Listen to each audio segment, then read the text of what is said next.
తగిలిద్ది. మరి ఇప్పుడు కొడుకులు లేరు.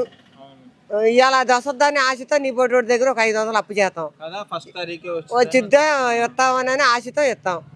ఆ డబ్బులు రాకపోతే వాడికి వాళ్ళు ఎంత బాధపడతారో. మాట తప్పిపోయినట్టే కదా, మాట తప్పిపోతే చచ్చిపోయినట్టే కదా. ఇప్పుడు రేపొద్దున మళ్ళీ అడుగుతాం, ఇస్తారు వాళ్ళు. ఏమ్మా పింఛన్ ఇవ్వలేదని ఆపేసావు, ఇప్పుడు డబ్బులు ఇవ్వమ్మా అంటారు. అంటే మీరు నెల ఫస్ట్ తారీఖే వస్తుందని నమ్మకంతో అప్పు చేసా. అది ఇప్పుడు 4 రోజులు ఎక్స్ట్రా అయిపోయింది. మరి వాళ్ళ మొఖం చూడాలంటే డాక్టర్ దగ్గరికి వెళ్ళాలి. పేడం బాగాలో నాకు ఇవ్వాలి. నిన్న ఇవ్వాలి బీపీ డౌన్ అయ్యి పడిపోతున్నా. ఒక అమ్మాయి తీసుకెళ్ళింది, ఆయన కూడా లేడు. మరి అలా ఆవిడ అంది, నేను ఫోన్ చేస్తాను లక్ష్మి అని అంది. వచ్చి ఇంటికాడ బిళ్ళలు ఉంటే వేసుకుని టీ తాగి అదిగో పొయ్యి అంటిద్దాం తానం చేద్దామని వెళ్ళా. నువ్వు కేకేసావు. మరి ఏమనుకుంటున్నాను చంద్రబాబు గారు అలా ఆపించడం పైన మీ అభిప్రాయం ఏంటి? ఏముంది, వాళ్ళ చేతిలో ఉండ పని అది. ఇప్పుడు వాళ్ళ ఇష్టం. నచ్చట్లేదు ఆయనకి మీ వాలంటీర్లు తీస్తే ఏమైంది ఆయనకి? ఇప్పుడు ఆయన సొమ్మేం పోయింది, ఆయన సొమ్మేం పోయింది. ఈ ఒక్క నెల ఇచ్చుంటే రేపొద్దున నువ్వే వచ్చావనుకో, అప్పుడు ఎవరేమి ఇస్తారో తర్వాత సంగతి చూసుకోవచ్చు. నువ్వు ఇచ్చేదో ఇవ్వందో అది తర్వాత చూసుకోవచ్చు. నువ్వు ఏమీ కాకుండా చేసేస్తే మేము ఇప్పుడు ఇట్లా అనామతి కాలం ఏమైపోవాలి? 10 సంవత్సరాలు అయింది పెళ్ళం బిడ్డలు వేసుకుని వెళ్ళి. ఇంతవరకు రాత్రి వచ్చాడు, పేడం బాగోలేదన్న. పోనీ ఒక 500 అన్న ఇచ్చాడా, లేదా 200 ఇచ్చాడా? 200 కూడా ఇవ్వకుండా ఏమ్మా పేడం బాగోలేదంట కానీ చెప్పాడు, వెళ్ళిపోయాడు. మరి ఇంకేం చెప్పుకుంటా? నా కన్న కొడుకే, కూతురుకి 4 పిల్లలు. ఆవిడేం చూస్తుంది, మొన్న 500 ఇచ్చింది, 500 ఇచ్చింది. ఇలా ఇంకా మన దగ్గర ఉంటే తీసుకుంటాడు. మరి ఏంటి పరిస్థితి? అట్టేటప్పుడు మమ్మల్ని టాప్ ఏదో చంద్రబాబుకి ధర్మం అది.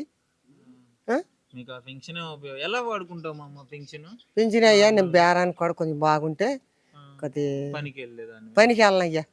ముసలాయన ఉండగా కూడా పనికి వెళ్ళా, నేను బేరానికి వెళ్తా కది. మనం 1 కిలో వంకాయలు, 1 కిలో దోసకాయలు, అవి 1 కిలో. ఇదివరకే 5 చేసుకునేదాన్ని. వెళ్తా.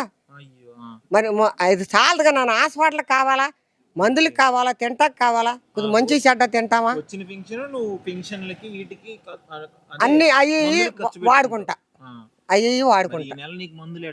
ఎట్టా అదే ఇప్పుడు వెళ్ళొచ్చా వాటి కోసమే. ఏం చేయాలో అర్థం కాలేక ఆఫీసులో అడిగి వెళ్ళి రేపు 4 రామ్మా అన్నారు. ఇక్కడికి వెళ్ళాలి. అదే కాకుండా ఇవాళ తెల్లారిపాటికి అన్ని వచ్చేసాయి, ఎక్కడే వచ్చేసాయి వాలంటీర్లు. నిజంగానే పొద్దున్నే ఇచ్చేవాళ్ళ? తెల్లగట్ట ఇచ్చాడు ఇక్కడే కుర్రాడు. అబద్ధం చెప్తున్నాను. లేదు ఇగో పొద్దునే అంటున్నావా అయ్యా, వీళ్ళు పొద్దు ఎక్కువ వచ్చే వాళ్ళకి పొద్దున్నే అది గాయమే ఉంటది. నేను ఉంటా ఇంటికాడ, ఇంకా ముసలోళ్ళు ఉంటారు.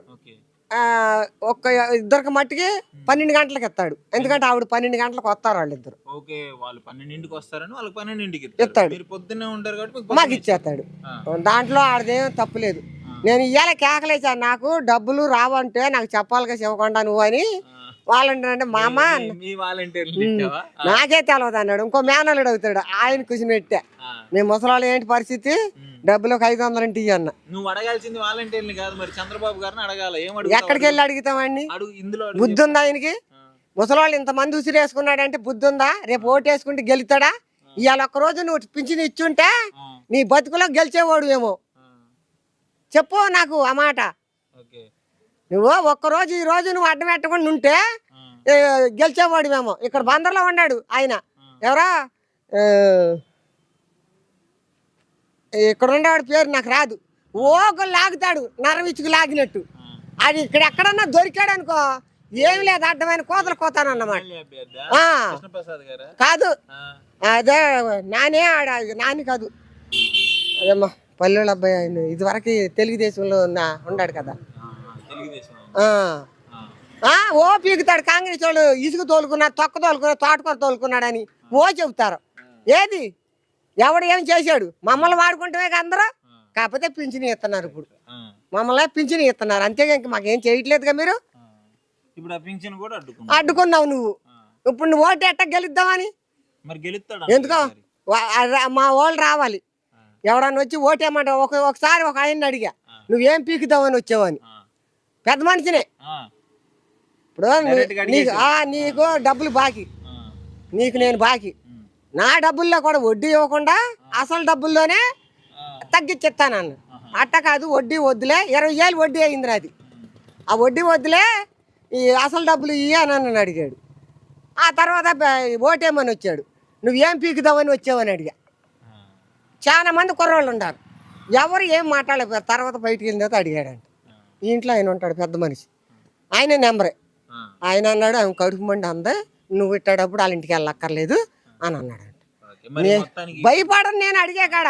మరి ఇప్పుడు నువ్వు మరి ఎందుకు ఆపించాడు చంద్రబాబు గారు? ఆపడం వల్ల మీ పరిస్థితి ఏంటి మరి నెక్స్ట్? ఏది ఏమి లేదు, ఇక మా పరిస్థితి ఏముంది? ఆ డబ్బులు వస్తే ఇప్పుడు నీకు మాట పోకుండా నీకు ఇస్తే రేపు ఎప్పుడన్నా మళ్ళీ ఆపత వచ్చినప్పుడు ఇస్తావు నువ్వు. ఇవాళ 4 రోజులు ఎక్స్ట్రా అయిపోతే ఇంకా ఇవ్వు ఆయన ఇస్తే ఇస్తావా మాకు అని అడుగుతావు, అంతేగా? నీకు పింఛను వస్తే ఇస్తావు, అప్పుడు మేము ఇవ్వలేమమ్మా అని అంటారు. అది అప్పు చేయింది కూడా ధైర్యంగా 1500, నేను అదే ధైర్యం పింఛను వస్తుందని. ఇప్పుడు పిచ్చదాని దగ్గర చేసి 500 అప్పు, దాని పరిస్థితి అది వచ్చి నా మీద పడిపోతుంది, కడుపు మండిపోతుంది నాకు. డబ్బులు అక్క వదినా, డబ్బులు వదినా అంటుంది. వెయ్యి డబ్బులు నీకు ఇచ్చారా పింఛనే అన్న. ఇవ్వలేదు వదినా అంది. మరి నాకు ఇవ్వలేదు కదా, రాగానే ఇచ్చేత గోల్ చేయి మాక అన్న. పాపం నోరు మూసుకుని ఊరుకుంది. ఒక్కరోజు అన్నా 100 రోజులు మొత్తం ఎంతమంది బాధపడుతున్నారు తెలుసు అసలు. ఇంకా మా వాళ్ళు ఎవరు పింఛని వాళ్ళు తీసుకుని ఇళ్లలో దోరుతారు. అక్కడ 100 రూపాయలు దాచుకుని ఎవరు చచ్చిపోయినా ఇస్తారంట. ఏదో వార్డులు పింఛని డబ్బులు దాచి, ఇప్పుడు నేను చచ్చిపోయాను అనుకో, నా 100 కూడా ఉంటుంది అక్కడ.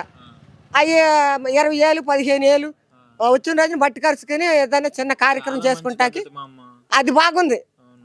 నెలకి చక్కగా చూపిస్తారు. వాళ్ళు తీసి ఎవరన్నా చనిపోతే వాళ్ళకి ఇస్తారంట, వాళ్ళ కుటుంబం వాళ్ళ గ్రూపులో. ఇప్పుడు వాళ్ళు కూడా ఆగిపోయామని రాత్రి 2 ముసలోళ్ళు వెళ్ళారు. ఇదే కేసు పెట్టాడుగా. కేసు ఎందుకు కట్టాడు? వీడు దేవసం చెయ్య ఓటు పడితే వస్తారు కదా. ఇప్పుడు 4000 అప్పుడు దాకా ఎవడ బతుకుంటాడు? అయ్యా చెప్పు. వద్దమ్మో 4 ఏళ్ళు వద్దు, 5 ఏళ్ళు వద్దయ్యా. ఇవాళ మాట పోయింది రా కొడుక, మాట పోయింది ఇవాళ, మాట పోయింది. ఏంటి వేసుకుంటాం? చచ్చిపోయినట్టు లెక్కే. నేను ఇవాళ 50,000 ఇమ్మంటే బెంపరం వెళ్ళి ధ్యాంగుల్ని, మా కులంలో అడగను, ధ్యాంగుల్ని వెళ్ళి 50,000 ఇమ్మంటే ఇస్తారు. ఏంటి ముసలమ్మో కానీ నువ్వు అని అడిగేవాడు కూడా లేడు. నా కొడుకులు తీసుకెళ్ళి ఎవరిని తీసుకెళ్ళి నోటు కూడా రాయను. నేను ఇస్తానని గ్యారెంటీ వాళ్ళకి. పింఛనే వద్దు నాకు, ఏటో వచ్చినా కష్టపడేసారు కట్టేత వాళ్ళకి. నెలకి ఇంత కడతాను అయ్యా అని చెప్పేచేత, వడ్డీతో సగం వేసేత. అసలు ఒక 5 ఏళ్ళు వడ్డీ, ఒక 1500. మొత్తానికి ఇప్పుడు నీకైతే ఎవడు గెలుస్తాడో నాకు తెలియదు. నా కడుపు మండిపోతుంది నాకు ఇవాళ పింఛన్ ఇవ్వటం. ఎవడన్నా పోని నాకు తెలవదు ఇక. అది ఓకే, థ్యాంక్ యూ.